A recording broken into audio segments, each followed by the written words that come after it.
traditional territories of the Coast Salish nations of Musqueam, Squamish, and Tsleil-Waututh.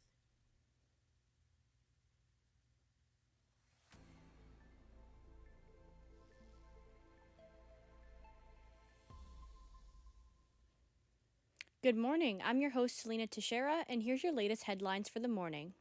As the unemployment rates continue to rise, jobs are becoming increasingly harder to find in Vancouver, leading students, newcomers, and residents of the city to continue to struggle with their job searching. Our reporter Kai Garcia spoke with Pedro Gomez, who is new to Vancouver, and talks about his troubles finding a job.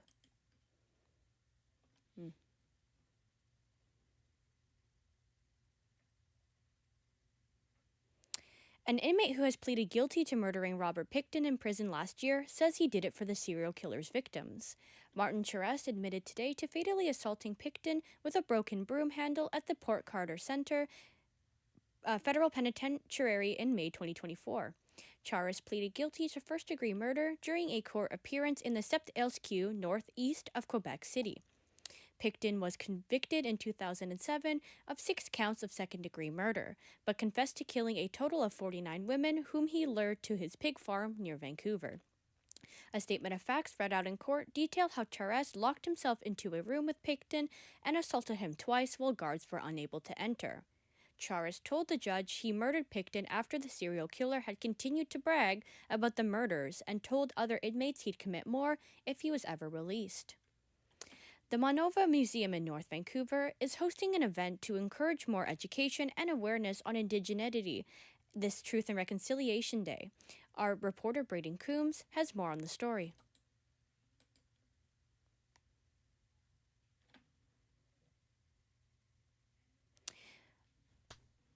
Okay. We're having some technical difficulties. I apologize. I will continue to move on. With the recent news about the Canada Post strike, Public Works and Procurement Minister Joel Lightbound says Canada Post will reduce the frequency of door-to-door letter mail delivery in an effort to upshore its finances.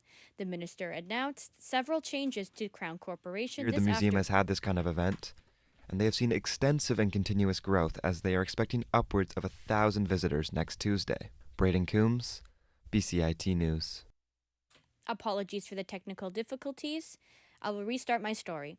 With the recent news about the Canada Post strike, Public Works and Procurement Minister Joel Lightbound says Canada Post will reduce the frequency of door-to-door letter mail delivery in an effort to upshore its finances.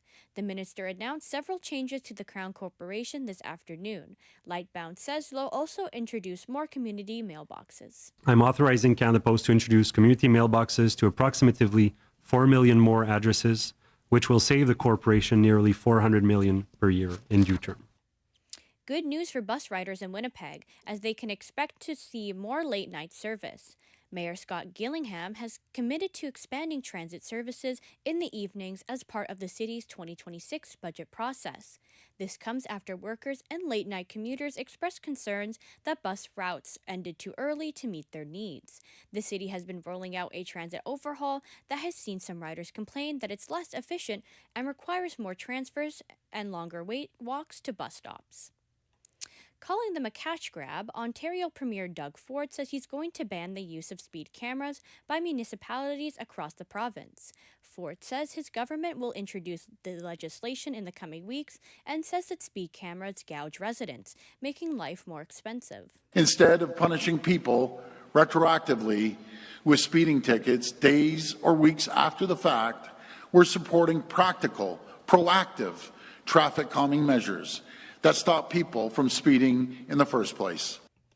Prime Minister Mark Carney's national security advisor says India has absolutely committed to cooperating with sharing information with the Canadian police for ongoing investigations. Natalie Duran told reporters outside the cabinet room on Parliament Hill today that she had a very productive meeting last week with the Indian government officials. Duran traveled to India and met with Ajit Doval, New Delhi's national security advisor, to talk about mutual security issues and transnational repression. The weather today will be cloudy and overcast, and start prepping your umbrellas for a 60% chance of showers tonight. Those were your latest headlines for the morning. I'm your host, Selena Teixeira, and you're listening to BCIT's The Crow.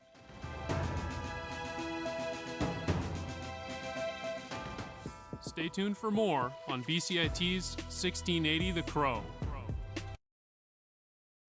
This is 1680 The Crow, and you're listening to our feature presentation.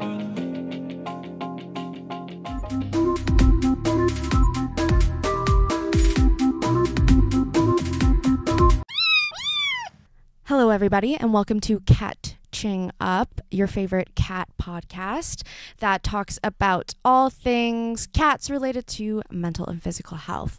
Today, we'll be going over how cats scientifically benefit our mental and physical health as proven by lots and lots of studies.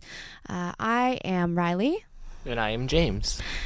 And so we'll be starting off talking about our own cats for a little bit, right? So I have lived with cats kind of my whole life. When I was younger, we adopted 2 cats. One's name was Button and one was Midnight. Button unfortunately passed away when I was 14 or 15. And then, Midnight I brought out to Vancouver with me when I moved here for university. And he lived until 17. And he was, diabetic and had kidney disease. And he made it through all that. And he was a really good little friend. And now I've got 2 kittens, Gigi and Ember. And they're also really good friends.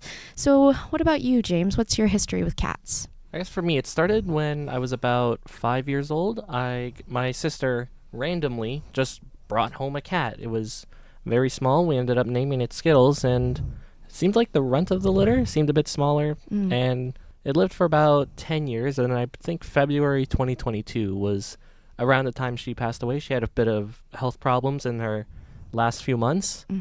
And for the next, I want to say, I think it was 8 months, I was not exactly having the best of times. For me, I just started up the new semester in high school, and during the year, I just couldn't really focus. I actually nearly failed my French 10 class. I think I got like a 59%. I think my lowest in any class I've had throughout high school. Oh, no. It's just like a death can really affect someone for like months, even when you think you're fine. And then in November, or was it maybe early December, my mother was looking for another cat. We ended up finding a 6-week-old kitten in Chilliwack. So we drove all the way out there, picked her up, brought her home, and we ended up naming her Fifi. She is very adorable. She was scared at first, but now is extremely clingy. She is almost 3 years old now, and honestly, I'm very happy that she's a part of my life now. Nice. What kind of cat is she? I believe part Bengal at least, because she's got some very long back legs, and she's a bit crazy. Very crazy. Lots of energy for sure. What about your cats? What are they? Or kittens, rather? Right now, so Ember is a tortoise shell cat, and Gigi is an all black cat. I have a soft spot for the void cats, as they call them. So now you've got some studies, James, that kind of show scientifically how cats have benefited folks' mental and physical health, right? As a matter of fact, I do. We just talked about our problems, but now let's get into the actual science of it, shall we? There are a few studies, one of them by the Journal of Vascular and Interventional Neurology, and that showed that cat owners actually have a 30% less chance of having heart attacks, strokes, or any other cardiovascular issues. Wow. There was a few more, one of them by the Public Library of Science journal. That one says that interactions with cats activate the part of the brain that feels empathy. Whoa. And petting a cat actually releases this chemical called oxytocin, also kind of known as a love hormone. And that can release feelings of love and affection, and it also has therapeutic applications in benefiting someone's mental health. Ooh, that's so interesting. I mean, it makes a lot of sense because I don't know about you, but when I pet my cats, it always makes me feel happy. Definitely. Yeah. Especially when they run up to you for the pets. Oh, that's the best ever, right? I actually spoke to someone from the Cafe at the International Village Mall. Her name is Isla Collins. She works there for a living. They have about 20 cats available for adoption. And she also believes that rescue cats that help find homes, they can be very beneficial for not just your health, but also theirs too. A furry companion in the home to say hi to is a really big deal. But it's also been scientifically proven that cat purring is healing. So, if you're sad or not feeling very well, having a cat lying on you and purring away can be a very healing experience. That's actually pretty incredible. I mean, I had heard things before, just on social media, on TikTok and all that, about how cats purring is at a frequency that can help, heal people, heal like broken bones and... Seriously? Yeah, seriously. I'd heard that, and it sounds like Ayla kind of corroborated that for us. The attitude overall towards cats has kind of been changing lately. They are right now the most owned pet in Canada. Above dogs. You're kidding. Above dogs, yes. They make up 55% of all pet ownership. Wow. Okay, then. I did not know that. Yeah, more than half. StatCan says 1 in every 5 households in Canada has a furry little feline family member. I spoke to Jane.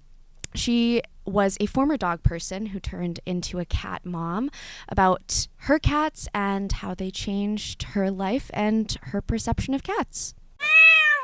Oh my gosh. Well, first of all, I live alone. So being able to come home and actually have, pets to interact with and someone that misses me is so nice for my mental health. And then secondly, it's helped me a lot about learning where my growth areas are when it comes to caring for something or someone, my responsibilities, my time management, things like that. And then also just increased even more so my capacity for how much I could care about and love something. I've had pets in the past, but it's different when you have pets of your own. I think what I find funny about cats, especially black cats, for example, is they have a lot of stereotypes surrounding them. Black cats are mostly associated with bad luck, evil spirits, curses, that kind of stuff. Mm-hmm. And that's led to them actually being on the lower end of cats that have been adopted in terms of breeds. Another stereotype, for example, would be the orange cats. Mm. And I should know this as well. My first cat, Skittles, she was orange. Mm-hmm. Absolute menace to society. This thing will go tearing up your walls, not just your couches, not just under your bed. She will actually just put a bunch of scratch marks in your walls, your cabinets, anything that they can leave a mark that I was here. Mm-hmm. She sounds like she was a crazy girl. There's a whole joke too about how all orange cats just share one brain cell. So maybe that was the day she had the brain cell. Mount St. Joseph University actually said that black cats are the most likely to be overlooked and spend their whole life in shelters compared to cats of any other coat and any other age. I remember back when I first adopted my first black cat, Midnight, one of the people who was working at the SPCA told me that nowadays it has a lot less to do with bad luck and a lot more to do about how black cats photograph, because they don't photograph well. I have a million photos of my black cats on my phone, and I can attest to the fact that they photograph very beautifully. I think people are just bad at photography. I think that's true. I think maybe that's the issue. Maybe they should sharpen up their photography skills. Learn about an f-stop, maybe. I also my tortoiseshell cat. She definitely has the tortitude. It's kind of another stereotype about cats. About how tortoiseshell cats are kind of sassy. They're divas a lot of the time.